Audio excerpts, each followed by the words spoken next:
I guess you still have the right to question it.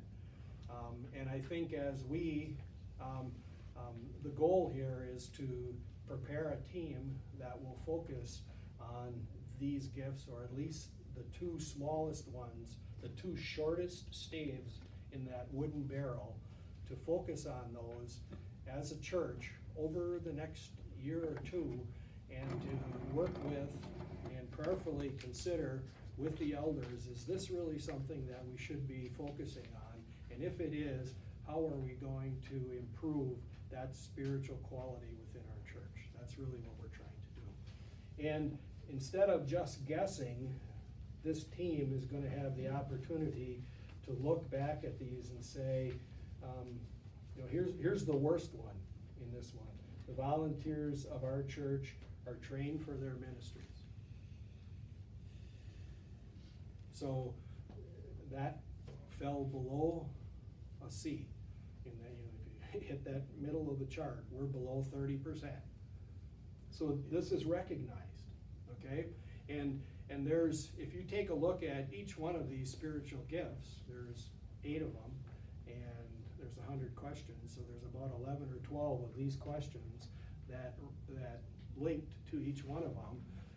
You can almost go crazy, you know, because should we focus on this or should we focus on this? Well, overall, this is not a bad score, okay? So why don't we focus on the two shortest ones? That's the philosophy of Christian Schwartz and Natural Church Development. That make sense?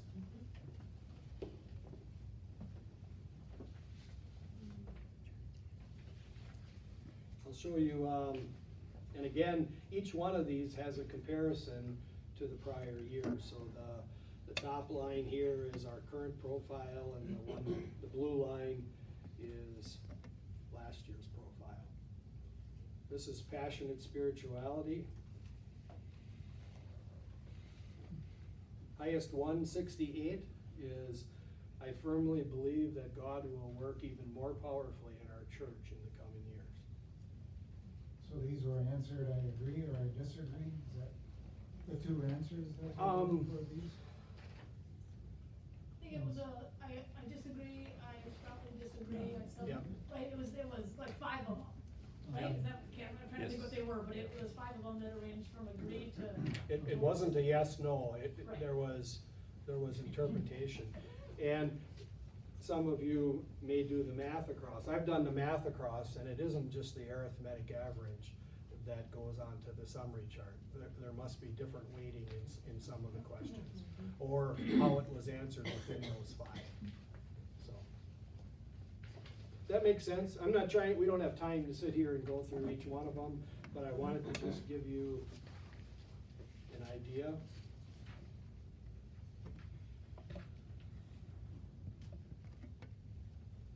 Need-oriented evangelism. This is one of our lowest ones. And this is one that the health team will be focusing on. Lowest one on here is a score of 28.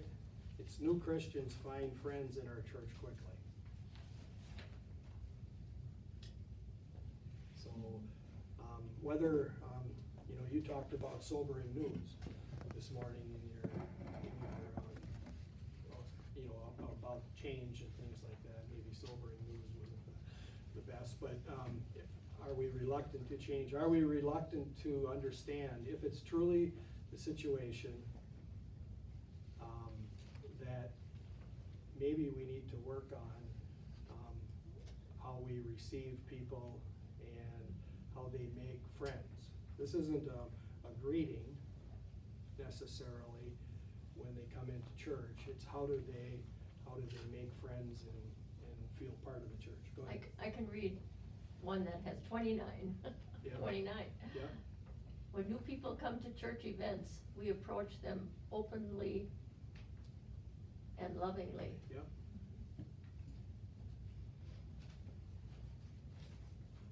You know, some of us have a hard time hugging each other. How are we gonna reach out to somebody who's new? You follow? So hopefully you have a little bit of a flavor of what that is. And our goal, and I'll just jump down to the recommendation to the elders. Can you take a look at that? We're jumping down.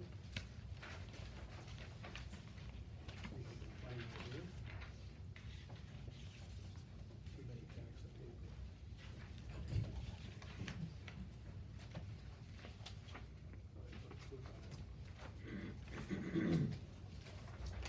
There it is. So our recommendation is to establish a church health team. This was our identity team to the elders. They are currently considering this along with a number of recommendations that came from the transition team in general.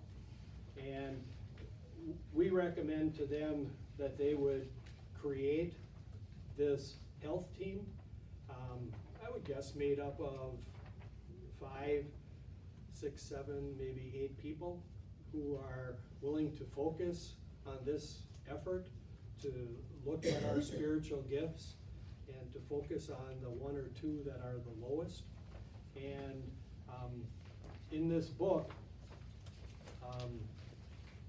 there's a whole number of pages that talks about what are the characteristics of health team members.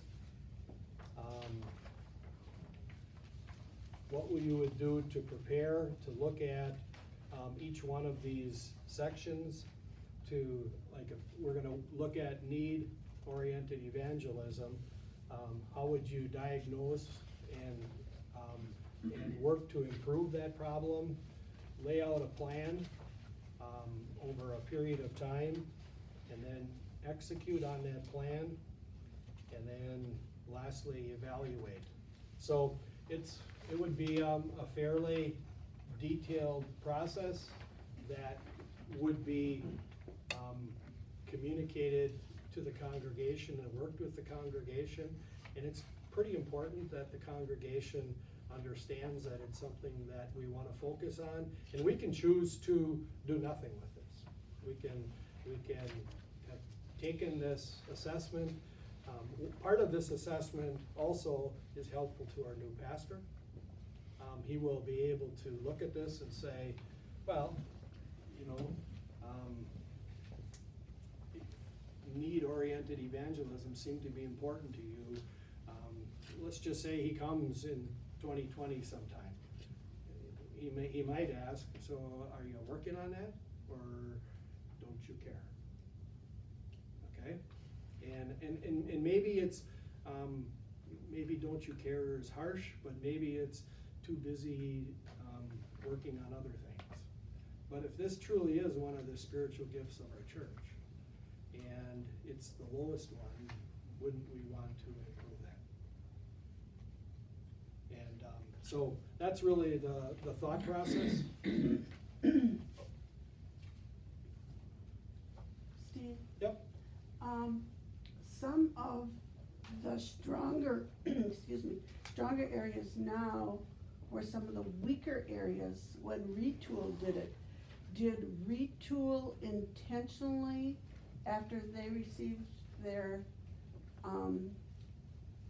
report, did they intentionally go after those areas to strengthen them?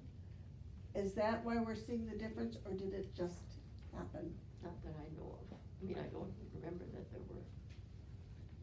I don't I've never know. looked at Go ahead. In my opinion, I don't think we did actively go after those, across the board. There were probably some that we did, but I don't know that we aggressively attacked all of them. This is a bit of a, why wouldn't you work a little bit on each one of them? You know, you can take the lowest one in each one of the 8 categories. That could be a strategy for us. And then you're working on those. This program is pretty well developed. It has coaches throughout, I know, the Evangelical Free Church of America, and certainly many other denominations where people have gone through this and have seen churches be transformed by by listening to the results of this survey and continuing to work on it. So this is something new, you know? I thought, really worth focusing on the shortest stave in that wooden barrel for perhaps a whole year? You know, why wouldn't you just work on the lowest of all 8? The reality is, this is what they recommend because this truly works. It's no different than, I'm sure you're gonna wonder, gee, he brought this up again. If you're working on debt, what's the number one thing that all of counselors, financial counselors talk to you about? They talked about working on your smallest debt first, so it goes away, so you can focus on the next one up. Because if you try a little bit on all of them, it's depressing. You need to be able to celebrate. That's the deal. So maybe that's why they're doing this, I don't know, but I can assure you, there's a lot of documentation and a lot of people who are prepared, I think, to help us to go through that journey and focus on that lowest stave in the barrel. I don't know if I answered your question. Yeah, Sharon, Jim did. Okay? That's right, we were back at, okay?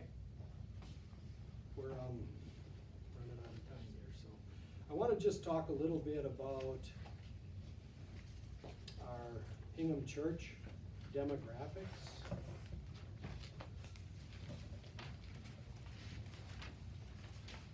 By the way, these are the recommendations in the red here is the recommendations to establish that church health team. And then, there are a number of other ones as well that we think are important, but I don't have time to cover them in this 1 hour. So, one other thing we did is Chris Menting gave us, a spreadsheet of all the people who are in our church. And we tried to do a couple of things. Recognize church families and also recognize gifts. And I think if you remember, back in somewhere around April or May, we had a half page information sheet that we asked you to fill out. What are your family members? What are their birth dates? And some of you might say, well, that's really personal. I'm not gonna tell them how old I am. And that's okay. But the survey that was handed out today, you can look at some of those questions and say, what does he care about? Or not he, but what do they care about? Where